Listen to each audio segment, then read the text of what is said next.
3 मार्च 2026 के daily newspaper discussion के इस सेशन में हम बिहार के डिफरेंट न्यूज़पेपर्स में आए हुए न्यूज़ को देखेंगे। पहला न्यूज़ है भारत और कनाडा से रिलेटेड कि 2030 तक द्विपक्षीय व्यापार को 50 अरब डॉलर तक ले जाना है।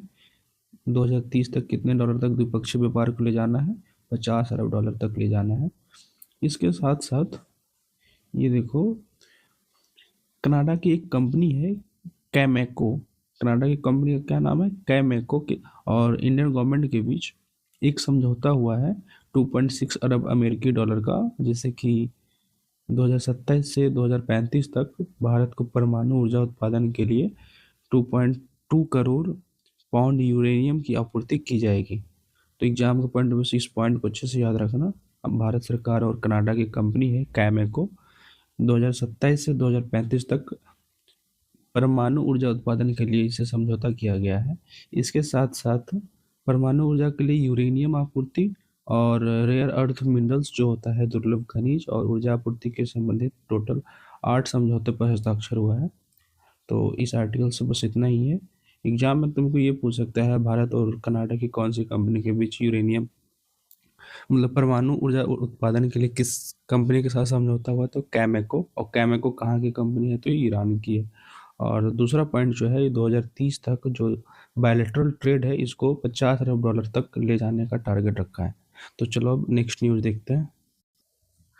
बिहार सरकार ने राज्य भर के जल स्रोतों का अंचलवार एटलस बनाने की तैयारी शुरू की है, जिसमें कि नदी, तालाब, आहर, पाइन, नहर और आर्द्रभूमि का ब्यौरा दर्ज किया जाएगा। इससे यही लाभ होगा कि राज्य सरकार के पास जिलों के सभी जल स्रोतों का जानकारी एकत्रित हो जाएगा, जिससे कि जल संरक्षण और जल पुनरुद्धार के लिए कार्य योजना बनाने में मदद मिलेगी। इन सब के अलावा अगर तुम्हें पता होगा, एग्जाम में तो ये पूछने वाला है नहीं प्रीलिम्स में ऐसा कुछ, अगर पूछेगा तो बस ये पूछेगा कि ये कौन सी विभाग तैयार कर रहा है, तो ये याद रखना राजस्व एवं भूमि सुधार विभाग जो है वो ये एटलस तैयार करेगा। राजस्व एवं भूमि सुधार तो नदी से संबंधित है, तो जल संसाधन मंत्री या जल संसाधन विभाग वगैरह मत समझ लेना, या डिजास्टर मैनेजमेंट वगैरह मत समझना। क्या समझना है? कौन तैयार करेगा? राजस्व एवं भूमि सुधार विभाग। इस आर्टिकल से इतना ही है। अब चलते हैं नेक्स्ट आर्टिकल पे। लखीसराय का एक प्रखंड है चानन प्रखंड। कौन सा प्रखंड है? चानन प्रखंड कहाँ का है? तो लखीसराय का है। ये पहले नक्सल से प्रभावित था, लेकिन अब नक्सल मुक्त हो चुका है।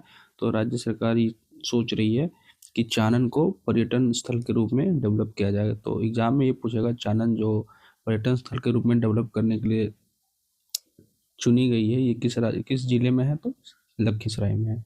अब नेक्स्ट न्यूज़ देखते हैं क्या है। एक सेकेंड, ये S-400 से संबंधित है। न्यूज़ ये है कि रसिया से इंडिया जो है S-400 का 5 नए स्क्वाड्रन खरीदने की सोच रहा है। तो भारत तो रूस से S-400 एयर डिफेंस सिस्टम खरीदने की सोच रहा है। इसको भारतीय सेना में सुदर्शन चक्र कहा जाता है। S-400 का ही दूसरा नाम है सुदर्शन चक्र, जो इंडिया में कहा जाता है। S-400 डिफेंस सिस्टम क्या है? तो ये देखो, एक रूस का एडवांस मिसाइल सिस्टम है जिसे 2007 में लॉन्च किया गया था। यह सिस्टम फाइटर जेट और या फिर बैलिस्टिक या क्रूज मिसाइल, ड्रोन या फिर स्टील्थ विमानों तक को मार कर गिरा सकता है। और इन सब के S-400 तो इंडिया का है, इंडिया का चला रहा है, रसिया के द्वारा निर्मित है। HQ-9 ये भी एक एयर डिफेंस सिस्टम है जो कि चाइना द्वारा निर्मित किया गया, पाकिस्तान को दिया था और हाल में ये भी ईरान को भी दिया गया था। दोनों जगह ये बिल्कुल फेल हुआ है। तो HQ-9 अगर पूछता है क्या है, तो एयर डिफेंस सिस्टम है चाइना का। इसके अलावा ये देखो, रसिया से जो है ना 2018 में ही S-400 के लिए 5 स्क्वाड्रन खरीदने का समझौता हुआ था। इसमें से अभी तक भारतीय वायुसेना को 3 स्क्वाड्रन मिल चुका है, जो कि अलग अलग बॉर्डर पे इंडिया में तैनात है। इसके अलावा एक पॉइंट याद रखो जो एग्जाम में पूछ सकता है, प्रोजेक्ट कुशा। प्रोजेक्ट कुशा क्या है? तो ये DRDO जो है ना S-400 तरह की ही एक वायु रक्षा प्रणाली, एयर डिफेंस सिस्टम विकसित करने की दिशा में सोच रहा है। ये काम कर रहा है प्रोजेक्ट कुशा के तहत, ठीक है। तो इस आर्टिकल से बस 2 इम्पोर्टेंट, S-400 क्या है? तो एयर डिफेंस सिस्टम जो कि रशिया द्वारा डेवलप किया गया है। HQ-9 क्या है? एयर डिफेंस सिस्टम चाइना का। और प्रोजेक्ट कुशा जो है ये DRDO इस पे काम कर रहा है, एयर डिफेंस सिस्टम डेवलप करने पे, ये इंडिया का होगा, ठीक है। तो नेक्स्ट पे चलते हैं। ये देखो, उड़ीसा बंगाल सहित 3 राज्यों में स्थापित होगा IIFM। ये जो है भारतीय वन प्रबंधन संस्थान की तरह ये भोपाल में है। भारतीय वन प्रबंधन संस्थान भोपाल में स्थित है। इसकी तरह ही अब उड़ीसा के मयूरभंज में और बंगाल के दार्जिलिंग में और दक्षिण भारत में एक IIFM स्थापित करने की योजना है। ये मेनली भारतीय वन प्रबंधन संस्थान जो है, जो भोपाल में स्थित है, यहाँ इंडियन फॉरेस्ट ऑफिसर जो होते हैं उसको ट्रेनिंग दी जाती है और अदर कुछ कोर्सेज भी करवाई जाती है। तो ये 3 जगह और बनेगा। कहाँ कहाँ बनेगा? तो उड़ीसा के मयूरभंज में, बंगाल के दार्जिलिंग में और दक्षिण भारत में एक जगह कहीं पे बनेगा। इससे ज़्यादा नहीं आने वाला। अब नेक्स्ट न्यूज़ देखो। एक वन्य जीवों को नया जीवन दे रहा है वानतारा। वानतारा एक क्या है? तो ये देखो, वन्य जीवों के संरक्षण का एक उत्कृष्ट केंद्र है। गुजरात के जामनगर में स्थित है। वानतारा कहाँ है? तो गुजरात के जामनगर में है वन्य जीवों का संरक्षण उत्कृष्टता केंद्र। इसके जो फाउंडर हैं अनंत अंबानी है, जिनको अवार्ड मिल चुका है, global human award. Anant Ambani जो अंबानी जी के बेटे हैं, ग्लोबल ह्यूमन अवार्ड से इनको नवाजा गया। क्यों? वानतारा में ही वन्य जीवों के संरक्षण का उत्कृष्ट केंद्र है, इस वजह से। इसके अलावा तुम ये देखोगे, ग्लोबल ह्यूमन कंजर्वेशन सर्टिफिकेशन और प्राणी मित्र पुरस्कार 2025 भी अनंत अंबानी को मिल चुका है। इसका उद्घाटन पिछले साल नरेंद्र मोदी जी के द्वारा किया गया था। तो इस आर्टिकल से बस इतना ही याद रखो कि वानतारा है क्या। एक वन्य जीव के संरक्षण का उत्कृष्ट केंद्र कहाँ है? तो गुजरात के जामतारा में, ये गुजरात के जामनगर में। और ग्लोबल ह्यूमन अवार्ड किसको मिला था? तो अनंत अंबानी को। इससे ज़्यादा इस आर्टिकल से कुछ नहीं आने वाला है। अब नेक्स्ट न्यूज़ देखो। एक न्यूज़ है कौंडिन्य से रिलेटेड। कौंडिन्य क्या है? तो ये याद रखो, ये इंडियन नेवी का एक जो है ना सेलिंग वेसल है, INSV कौंडिन्य। ये कौंडिन्य जो थे ना, एक प्रसिद्ध नाविक थे कौंडिन्य, जो एंशियंट एरा में थे।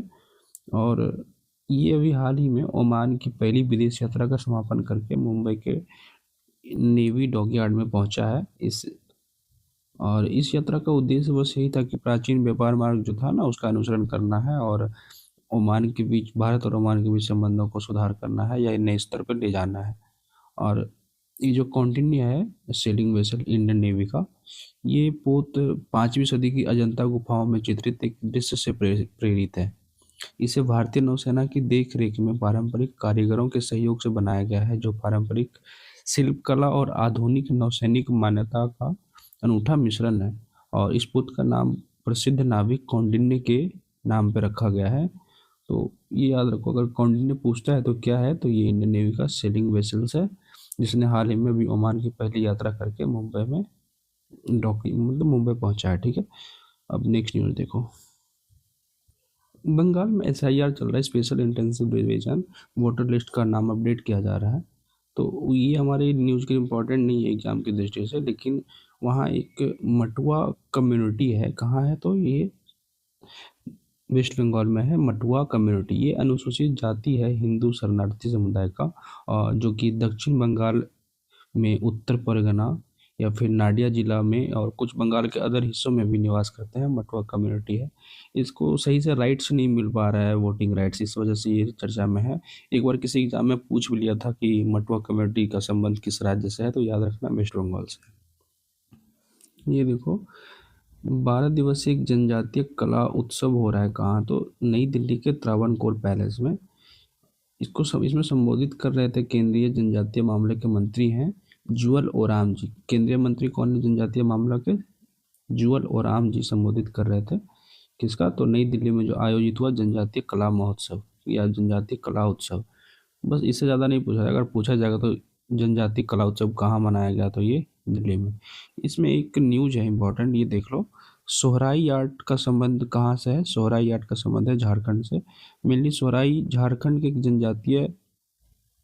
जनजातीय समुदाय की कला है। इस कला की खासियत यह है कि इसमें मिट्टी के प्राकृतिक रंगों का ही इस्तेमाल किया जाता है, जैसे कि पीली मिट्टी, काली मिट्टी, लाल मिट्टी। तो ये जानो, सोहराई आर्ट का संबंध कहाँ से है? तो झारखंड से। और जनजातीय कला उत्सव कहाँ मनाया गया? तो नई दिल्ली में। ओके। महाराष्ट्र के पालघर में एक रासायनिक संयंत्र से एक जहरीली गैस का रिसाव हो गया। वो गैस कौन सा है? तो ओलियम गैस है। कौन सा गैस है? Oleum gas. ठीक है। ओलियम गैस जो है इसको ही फ्यूमिंग सल्फ्यूरिक एसिड भी कहा जाता है, एक जहरीला गैस है। ठीक है।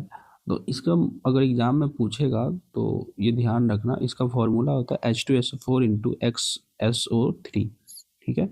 और इसका मैन्युफैक्चरिंग जो है, इसका यूज जो है केमिकल इंडस्ट्री या फिर विस्फोटक इंडस्ट्री में यूज किया जाता है ओलियम गैस का।